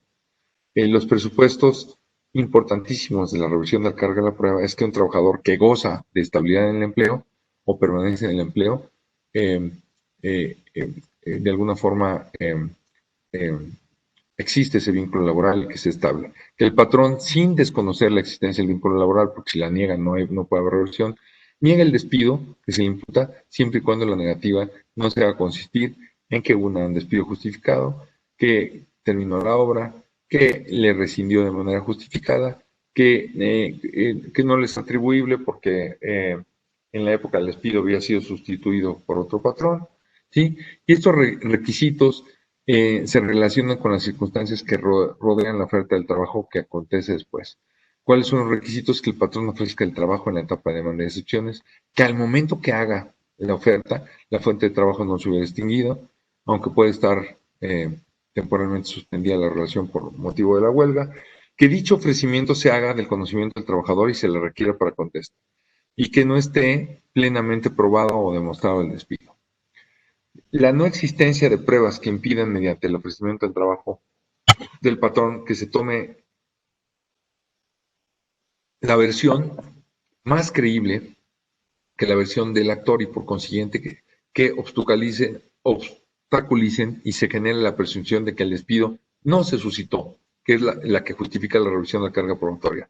Esto ya no aplica, porque el artículo expreso en la Ley Federal del Trabajo del 1 de mayo del 2019 que establece de manera tajante que en todos los casos va a tener la carga de la prueba del patrón. Que el patrón no reclame que el trabajador no reclame salarios devengados por un periodo considerablemente inmediato al despido, ¿no? O posterior al despido, que sea calificado de buena fe, para lo cual es menester, esto es importantísimo, que dicha propuesta sea en los mismos términos o en mejores condiciones en los que se venía desempeñando el trabajo, siempre y cuando no sean contrarios a la ley o a lo pactado. Que la conducta del patrón anterior y posterior al ofrecimiento no revele mala fe en el ofrecimiento, o sea, que demuestre su verdadera intención de la continuación de la relación de trabajo, que no existe, por ejemplo, si lo denunció penalmente, ¿no? O si no lo reinstala. Que el actor, que si el trabajador demandó la reinstalación y la oferta de trabajo se realiza en los mismos términos y condiciones que venía desempeñando, se dé, ¿no? Y sistematizado lo anterior, que ahora se modifica el presupuesto B, se agregan los requisitos 4 y 6, que dio lugar a la jurisprudencia ofrecimiento del trabajo, presupuestos y requisitos para que opere la reversión de la carga de la prueba. ¿Y qué dice esta reforma? Que la negativa lisa y llana del despido no revierte la carga de la prueba, ¿sí? Y la negativa del despido y el ofrecimiento del trabajo hecho del trabajador tampoco exime al patrón de probar su dicho, ¿sí? Dice, aquí la parte interesante es lo siguiente: si ya no existe para efectos del despido la reversión de la carga de la prueba, ¿para qué sirve la reversión de la carga de la prueba? Sigue existiendo porque en las acciones de reinstalación puede darse una ruptura de la relación de trabajo que ocasionada por el rechazo del trabajador o por su retractación de reinstalarse cuando su acción principal fue la de cumplimiento. Dice esta tesis, que es la 47 de 2019, déjenme decirles que aquí el Poder Judicial Federal la hace de legislador. Ninguna de estas cuestiones están en la Ley Federal del Trabajo, sino son creaciones de estos impartidores de justicia. Dice esta tesis que el ofrecimiento del trabajo, cuáles son los efectos de su rechazo sobre la acción de reinstalación y demás prestaciones. Dice que el rechazo del ofrecimiento de trabajo calificado de buena fe, cuando se demandó la reinstalación, solo invalida la acción de reinstalación o de cumplimiento.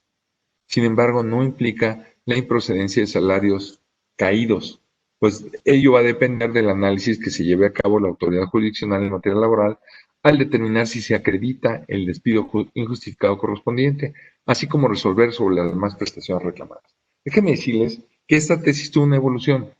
Primero, en una época únicamente se cortaban los salarios vencidos, después la Suprema Corte salió que sí era el ofrecimiento de buena fe y no se afectaban las condiciones de trabajo en la oferta, que el trabajador anulaba su acción, incluyendo los salarios vencidos, y vino esta tesis posterior relativamente reciente a aclarar que si bien es cierto un rechazo injustificado porque el ofrecimiento de trabajo fue de buena fe, no afecta la condena de los salarios vencidos porque esos dependen de que se prueba o no el despido, ¿sí? Dice esta tesis, que es del 2001, el ofrecimiento del trabajo, su rechazo por el trabajador que demandó la reinstalación, invalida la acción de cumplimiento del contrato por entrañar un desinterés en la obtención del laudo condenatorio. Desde luego, estas tesis fueron sustituidas por la anterior tesis, ¿no? Ahora, ¿qué sucede con la exhaustividad de las sentencias en materia de trabajo? Hay dos grandes principios en nuestro artículo 842 de la Ley Federal del Trabajo, 841 y 842 de la Ley Federal del Trabajo, que establecen la normatividad de cómo deben de ser resueltas las cuestiones de trabajo. Y uno de los grandes principios se llama el de congruencia y exhaustividad. Y en realidad son diferentes. Entonces vamos a analizar esta cuestión sobre congruencia de las sentencias que deben de prevalecer en las resoluciones laborales. Dice que el artículo 842 de la Ley Federal del Trabajo advierte la existencia de dos principios fundamentales o requisitos de fondo que deben de observarse en el dictado de un laudo. Esto aplica para las sentencias: el de congruencia y el de exhaustividad. El primero, el de congruencia, es explícito, en tanto que el segundo queda invívido en la disposición legal. Así, el principio de congruencia está referido a que el laudo debe ser congruente no solo con sí mismo, sino también con la litis, tal como haya quedado establecido en la etapa oportuna. De ahí que se hable por un lado de congruencia interna, entendida como la característica de que el laudo no contenga resoluciones o afirmaciones que se contradigan entre sí. En pocas palabras, que diga una cosa en los considerandos y otra en los resolutivos, ¿no? O una parte de los resolutivos diga una cosa y en otra parte de los resolutivos diga lo contrario. Y por otro lado, la congruencia externa, que sí atañe a la concordancia de haber con la demanda y contestación formulada por las partes. Esto es, que el laudo no distorsione o altere lo pedido o lo alegado a la defensa, sino que solo se ocupe las peticiones de las partes, de estas sin introducir cuestión alguna que no se hubiera reclamado, ni condenar o absolver alguna de alguien que no fue parte del juicio laboral. O sea, tiene que haber este tema de la congruencia tiene que ser por lo reclamado y por las partes. Déjeme decirle que hay algunas excepciones a estos principios de congruencia y que tienen que ver con algunos datos que tienen que ver con cosa juzgada. Dice la jurisprudencia que cuando hay cosa juzgada, aunque no se hubiera alegado, cuando hay cosa juzgada, refleja también. En los juicios burocráticos, juicios laborales burocráticos, el concepto de confianza, el concepto de trabajador de confianza, si desprende, aunque no haya sido alegado por la demandada, puede ser abordado por el tribunal. El de exhaustividad, el principio de exhaustividad, está relacionado con el examen que se debe efectuar a la autoridad respecto de todas las cuestiones o puntos litigiosos, sin omitir ninguno de ellos. Es decir, este principio implica la obligación del juzgador de decidir las controversias que se sometan a su conocimiento, tomando en cuenta argumentos aducidos tanto en la demanda como aquellos que sustentaron la contestación y demás pretensiones hechas valer oportunamente en juicio, de tal forma que se condene o se absuelva al demandado resolviendo todos y cada uno de los puntos litigiosos que hubieran sido materia del debate. Si demandé A, B, C y D, tiene que resolverse A, B, C y D. Es parecido a la elaboración de trabajos científicos en materia jurídica. Cuando yo anuncio en una introducción que voy a abordar los temas A, B, C y D, en mis conclusiones tengo que manifestar por qué opté de ese primer planteamiento. Así también en las sentencias. Y desde luego, pues no puedo introducir a personas que no son parte de la controversia, no son parte material de la controversia, ni cuestiones que no fueron reclamadas, ni añadir ni quitar. Tengo que ser congruente.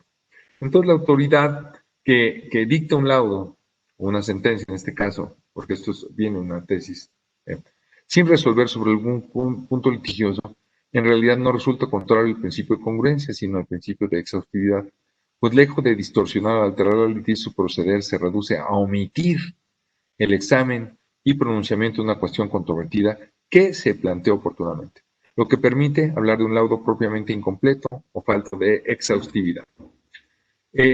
Aquí, hablando de congruencia, dicen que un laudo no satisface este principio que emerge del artículo 842 y en consecuencia se traduce una violación del artículo 17 constitucional.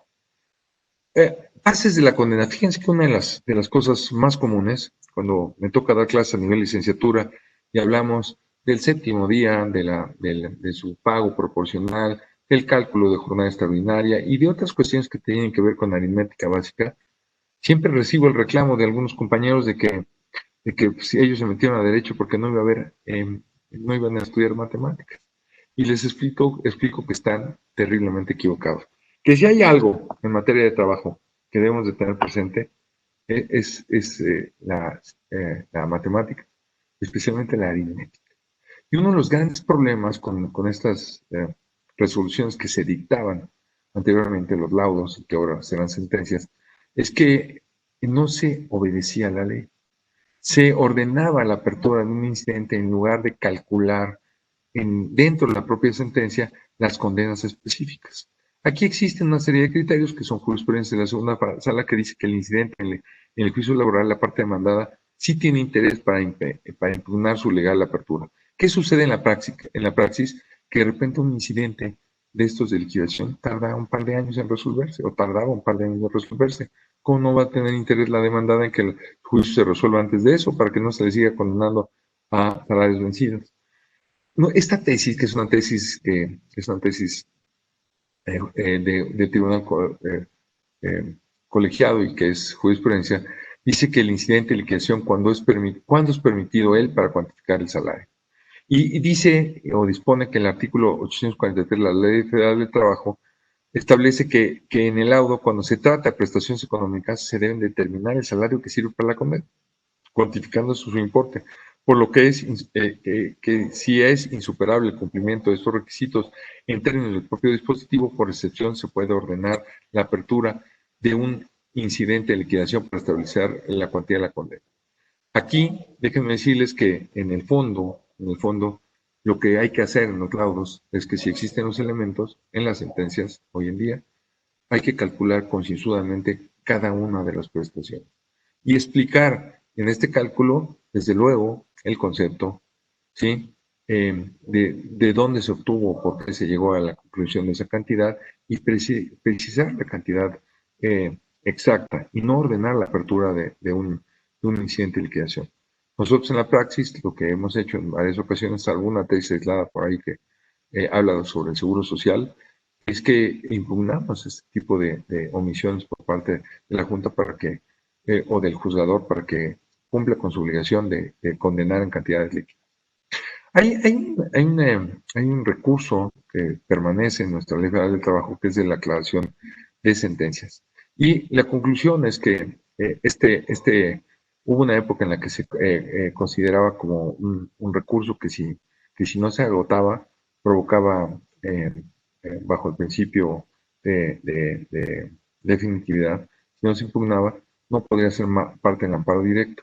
Hoy en día, la Suprema Corte de Justicia, la segunda sala, nos dice en esta jurisprudencia que la aclaración del laudo, la parte, tratándose de la aclaración del laudo, en el último párrafo del artículo 847 de la Ley Federal del Trabajo, es inconstitucional porque contraviene los postulados contenidos en el artículo 17 de la Constitución Política de los Estados Unidos Mexicanos. Y básicamente porque dice que pues, no se suspende el plazo para reclamar el amparo. Y esta tesis dice que se puede reclamar al mismo tiempo el laudo que la aclaración, que no hay que reclamarlas de manera independiente. Dice que la tutela efectiva que deriva del precepto constitucional mencionado se entiende como el derecho público subjetivo que toda persona tiene dentro de los plazos y términos que fijen las leyes para acceder de manera expedita a tribunales independientes e imparciales a plantear una pretensión a defenderse de esta, con el fin de que a través de un proceso en el que se respeten las formalidades esenciales del procedimiento, se decida sobre la pretensión o defensa, en su caso se ejecute esta decisión. Dice, como conclusión, en congruencia con lo anterior, la aclaración de sentencia es una figura procesal mediante la cual, si bien no pueden introducirse conceptos nuevos o alterar lo resuelto, lo cierto es que busca subsanar conceptos ambiguos, oscuros, contradictorios, así como omisiones, errores o defectos incurridos en el laudo. De tal manera que establece que la interposición de la aclaración no interrumpe el término para la impugnación del laudo, resulta inconstitucional por tratarse de un requisito que carece de justificación y de racionalidad y que impide el acceso a la jurisdicción, pues el laudo respectivo solo adquiere el carácter definitivo una vez que se resuelve su aclaración, momento en que los justiciables pueden impugnar las irregularidades que el propio laudo, hoy en día sentencia, resuelve en la aclaración. Déjenme decirles que dentro de los materiales a los que accedí para preparar esta intervención, me encontré con unos materiales que van más allá de la distancia que en tiempo podría yo dedicar para enseñarles o para mostrarles. Pero hay tres instrumentos que son lecturas obligadas. El primer origen de esto es la simplificación que propone el ministro en retiro, José Ramón Cosío Díaz, sobre la simplificación de las sentencias de amparo y que tiene que ver con esta crítica que hacía a que eran un masacote estas resoluciones y que no cumplían con los propósitos del artículo 17 constitucional. El resultado final fue este manual de redacción jurisdiccional para la primera sala que hoy en día utilizan en la Suprema Corte como una especie de línea para redactar sentencias. Y que aquí viene en su completo, si se fijan, aquí viene hipervinculado, con que ustedes pongan control y hagan clic, los va a llevar a un ejemplar completo de este manual, que además es un manual, déjenme decirles, muy detallado, muy completo, muy útil, en el que nos enseña a quién dirigirnos, qué lenguaje utilizar, qué tipo de tamaño de párrafos debemos de redactar, cómo utilizar nuestros argumentos, los conectores lógicos y otras. Va más allá del tema estrictamente jurídico, pero nos ayuda muchísimo en el proceso mecánico de redactar las sentencias. Finalmente, este libro que se llama El Proyecto del Laudo, déjenme decirles que es un libro muy completo, ¿no? No en balde está prologado por nuestro juez internacional, ex juez internacional Eduardo Ferrer MacGregor, que ha sido parte en alguna ocasión de la Suprema Corte de Justicia de la Nación, y que nos lleva de la mano cómo resolver, cómo dictar una sentencia en materia de trabajo, con puntos importantísimos. O sea, esto considero yo, independientemente del muy respetable trabajo de cómo dictar sentencias de la Suprema Corte de Justicia de la Nación, este se mete al meollo del asunto, ¿sí?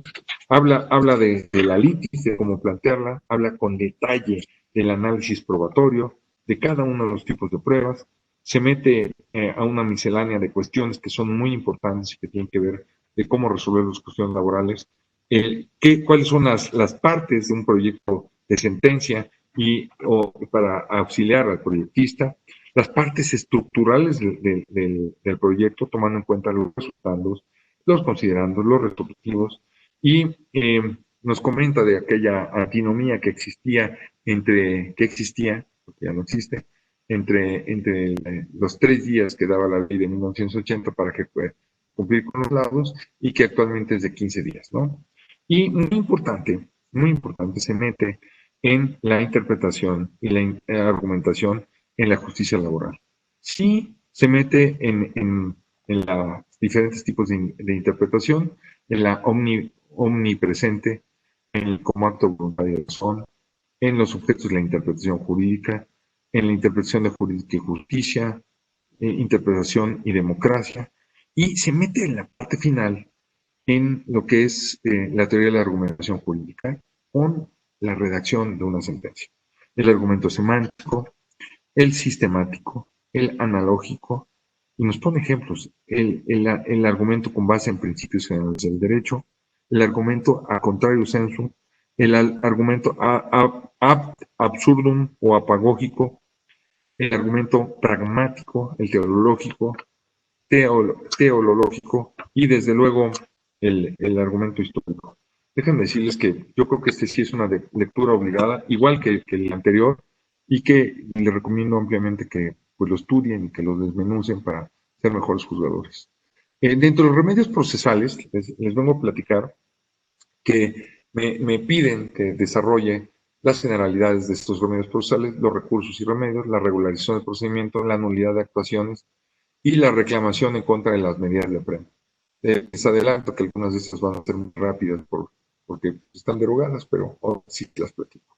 La regularización del procedimiento sí existía, pero esta únicamente debe de operar en acuerdos de mero trámite. Donde hay una decisión jurisdiccional, no se pueden revocar, ¿sí? Aunque sean acuerdos de mero trámite, ¿sí?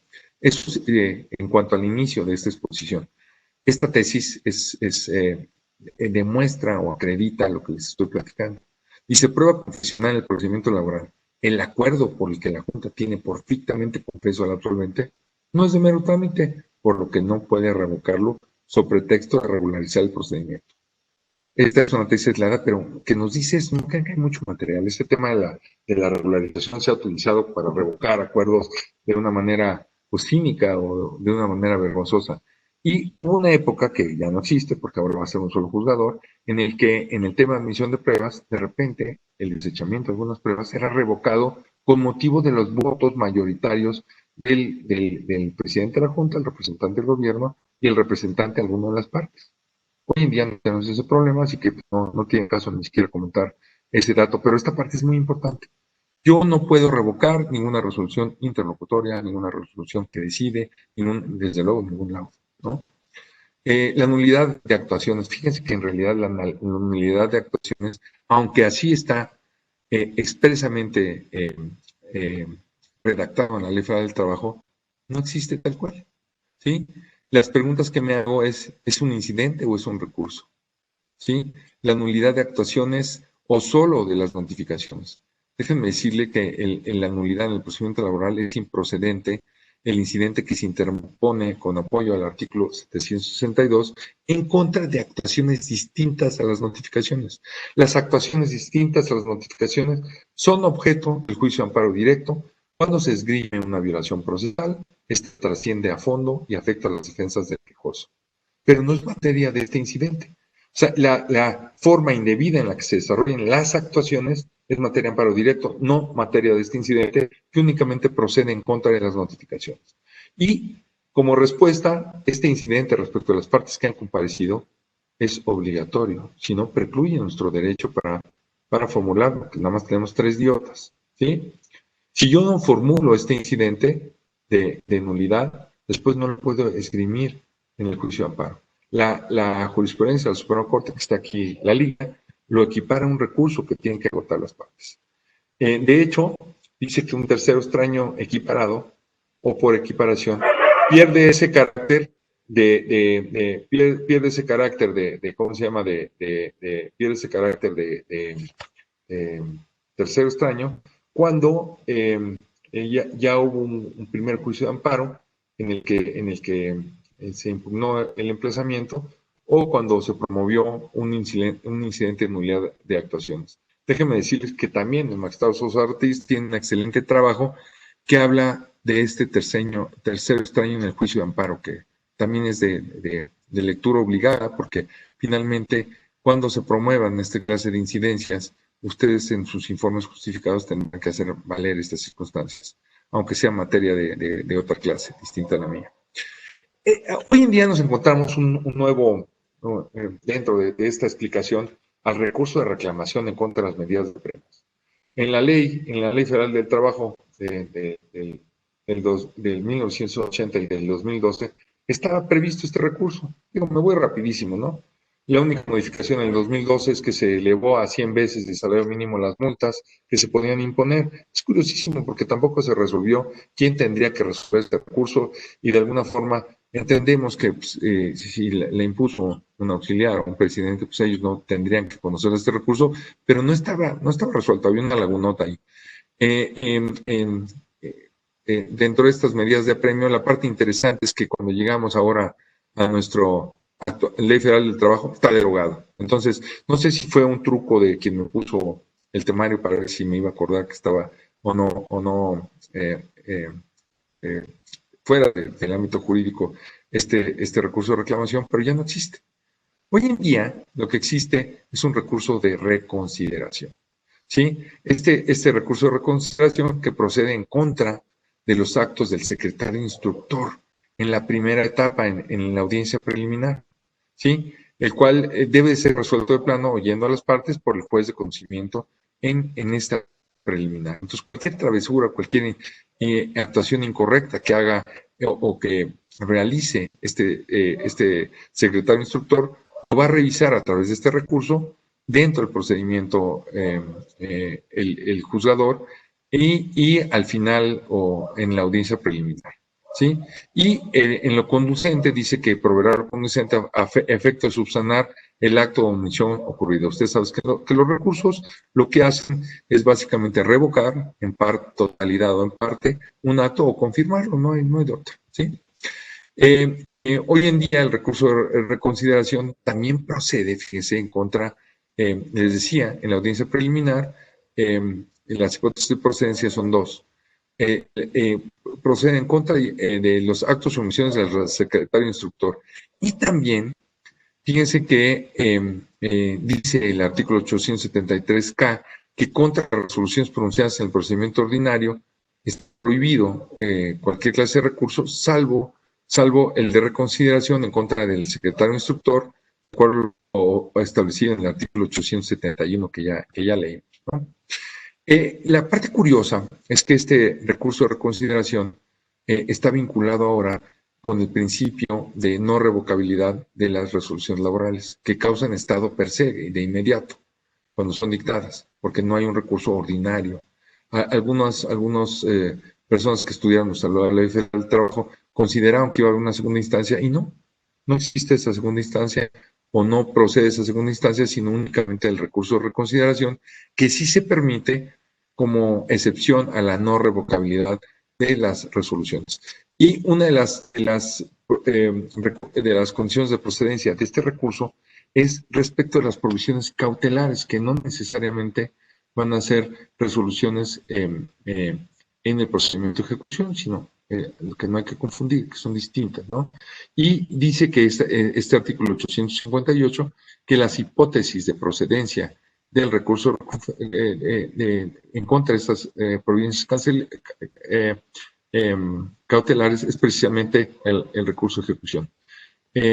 Les pongo en la lámina este bellísimo diagrama que nos obsequió en su Ley Federal del Trabajo el superdoctor Porfirio Marquet Guerrero en su Ley Federal del Trabajo, en el que trae muchos diagramas de flujo de procedimiento muy útiles para los estudiosos del procedimiento al final de su ley, y que contiene también otros temas muy interesantes. Por ejemplo, trae un análisis así nada más para decirlos, de todos los términos procesales contenidos en la Ley Federal del Trabajo.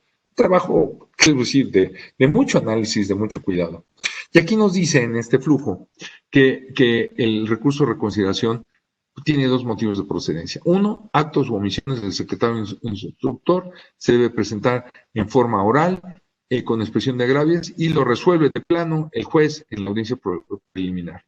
La segunda hipótesis es la providencia cautelar, que procede en contra de las providencias cautelares, que se tienen que presentar aquí sí por escrito, con expresión de agravios, dentro de los 3 días siguientes a que se tenga conocimiento del acto que se impugna, ante el juez de conocimiento, que dará vista a las partes por un término de 3 días para que las partes manifiesten a lo que su derecho convenga, y se resolverá de plano y se resolverá de plano. Y es básicamente la explicación de este nuevo recurso de reconsideración, que se ve relativamente sencillo, nada más tiene 2 causas de procedencia, y habrá que ver cuáles son los agravios en los que se impugnan las actuaciones del secretario instructor, o en donde hubo un exceso o, en su caso, un defecto en el otorgamiento de las providencias cautelares. Pues básicamente eso es todo. Me propongo a salir de esta, ¿cómo se llama?, de ese compartimiento, y aquí el tema o el gran reto para todos ustedes es que rompan ese paradigma de principios del siglo pasado, en el cual los juzgadores del Poder Judicial no eran juzgadores aptos para resolver materia de trabajo, porque carecían de esa sensibilidad que requieren los juzgadores en materia social. De decirles que vinieron hace algunos años a visitarnos 3 grandes especialistas en materia laboral, ¿no? Este estudioso español, al que consideran como el Mario de la Cueva Mexicana, Maximiliano Garcés, y otro investigador argentino también de mucho calado. Pero una de las cosas que nos dijo este litigante en materia de trabajo brasileño fue la estructura de los juzgadores laborales en Brasil. Y decía que parte del éxito del manejo de 20 millones de juicios anuales en Brasil era la formación que tenían los jueces de trabajo con relación a su sensibilidad a lo social. Yo creo que es importante no solamente ver la parte pragmática de cómo se van a desahogar las pruebas, de cómo se va a preguntar, de cómo se va a repreguntar, cómo se va a interrogar, cómo se van a ofrecer pruebas, sino esta parte social. Considerar siempre que hay una disparidad entre la parte accionante y la parte propietaria de los bienes de producción. Muchísimas gracias, y con eso concluyo mi participación el día de hoy.